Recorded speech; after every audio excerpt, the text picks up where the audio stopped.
This is Matt for Into Boxing. Delighted to be joined by the one and only Johnny Nelson. Johnny, it's fight day. Do you ever think we'd get here? You know what? Never. And it's wicked. Great atmosphere, great buzz. The programming's been spot on.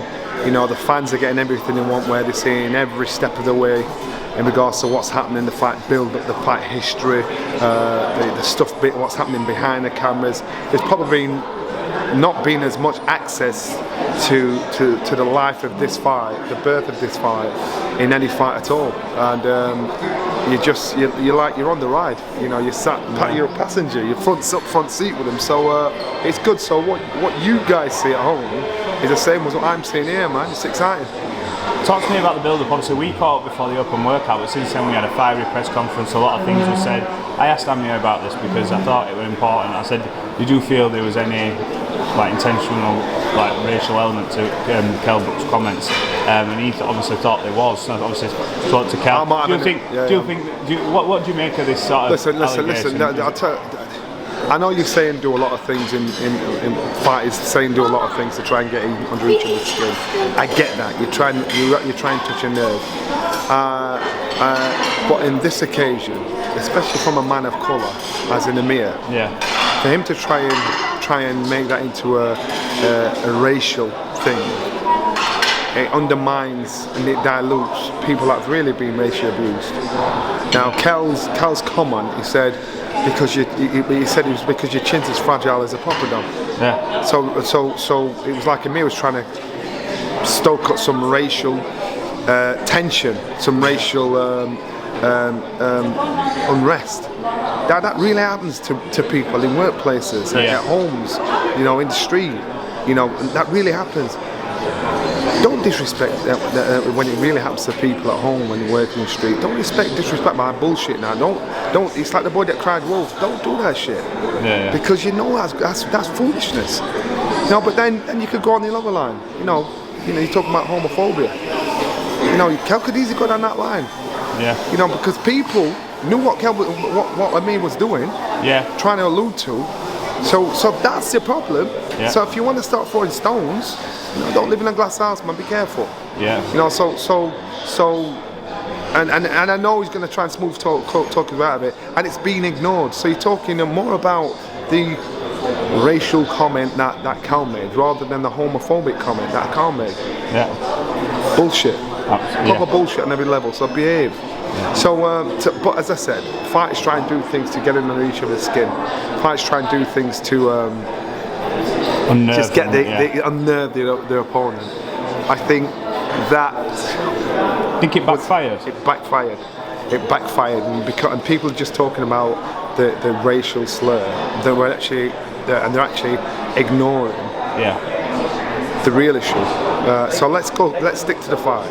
Don't try and drag the fight down to that level of foolishness. So sticking to the fight and talking about the fight. The fight is a good fight. You've got two fighters that have been in each other's life for the past 20 years. And that's what I'm saying. So now the fight's happening. The fans are getting it. The TV's getting it. The fighters are getting it. And there's a lot at stake. And Sunday morning, in 24 hours, when fighter A or fighter B wakes up, someone's going to be happy, someone's going to be sad, and someone's life is going to change, because the way people are, the way people can be, it's not like you've got one boss at work and he cusses you out and tells you how shit you was. Cusses you out and tells you how shit you was. Boxing is a different thing. You got 1,000 bosses a day telling you how shit you are. And it's a hard thing to swallow. It's a hard thing to take in. How difficult is this going to be for the loser, whether that may be? Because we talk about it's all right going and fighting your Canelos, and you try your best against these fighters, and you hope to get the win. And this is a different kind of loss. This is a different kind of loss because they're both homegrown talents. Unfortunately, people outside of boxing that aren't boxing enthusiasts will only remember them for this fight. To forget about all the successes they had in the height of their career. So for the loser, who would it affect the most? I think it would affect Kell the most personally. Privately. It can affect Amir the most publicly. Probably it's a really good way of probably looking at it. Amir's a wealthy guy. He's got interests in all over the world. So he can jump from here to Dubai to America to whatever, do what he's doing, and run away from it. Kell, you know, you got to sit in the sewer. You got to take the heat. Yeah. And I've been there when you've got the wrath of I'm going to say, you know what's that like, and it's a hard thing to deal with. And I'm telling you, it will take years to get over. And I'm talking 5 years. And even after that, when people mention it, you're like, ugh. But you're going to deal with it. So this is going to be life-changing for the loser. Yeah, it's a lot on the line. Yesterday, when we looked at them both on the scales, we saw Kell coming in. He looked good. He looked good on the scale, I thought, yesterday, and he made the weight comfortably. What we said the day before of this, that, and the other, but he has been preparing, I think, since July, or in the gym since July, thinking this may happen. Because he's obsessed about it. I remember Kell phoned me about 8 months ago, one night. Yo, Johnny, Amir's been on the phone for about an hour. Said the fight's gonna happen. I said, Kell, listen to me. It's been going on 20 years. Do not say shit. Do not promote shit. Don't talk about shit until that contract's been signed. Yeah. Because he's playing you, man. He's playing you. Amir knows how to play him. I said he's playing you.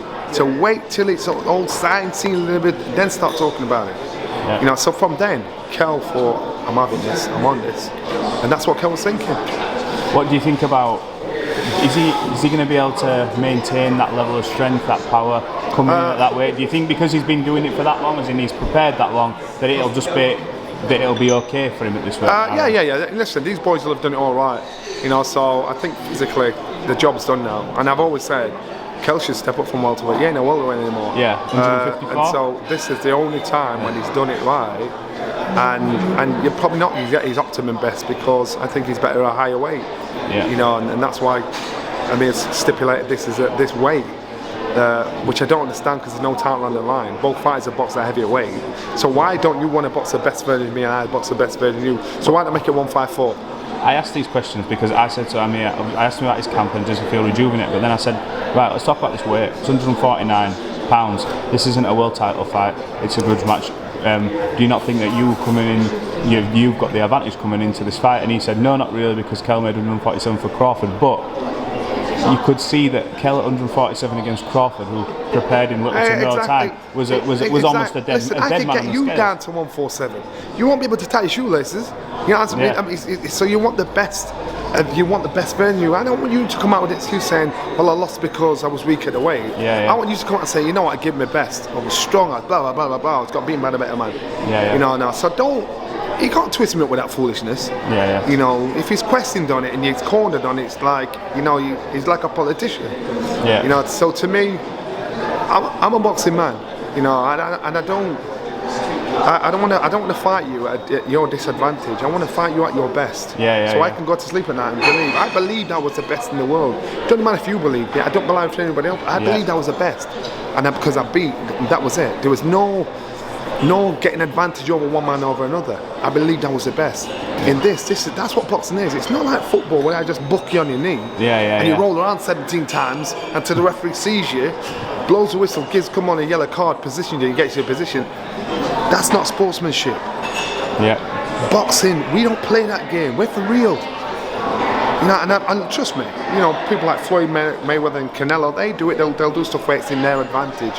But to me, this is a situation where that's probably the difference in mindset. Mindset is, I want to win. I want to beat the best of the best. And maybe it's the wrong mindset. Maybe, you know, people will only remember the winner. They'll not remember this little foolishness about the weights. And that's probably true. But now you've woke up on fight day. I know you've been like, what's your gut feeling coming into this now? It's not changed at all. I'm telling you, man, it's a 50-50 fight. It's a case of when the bell goes, who's got the most left? Who's got the most left?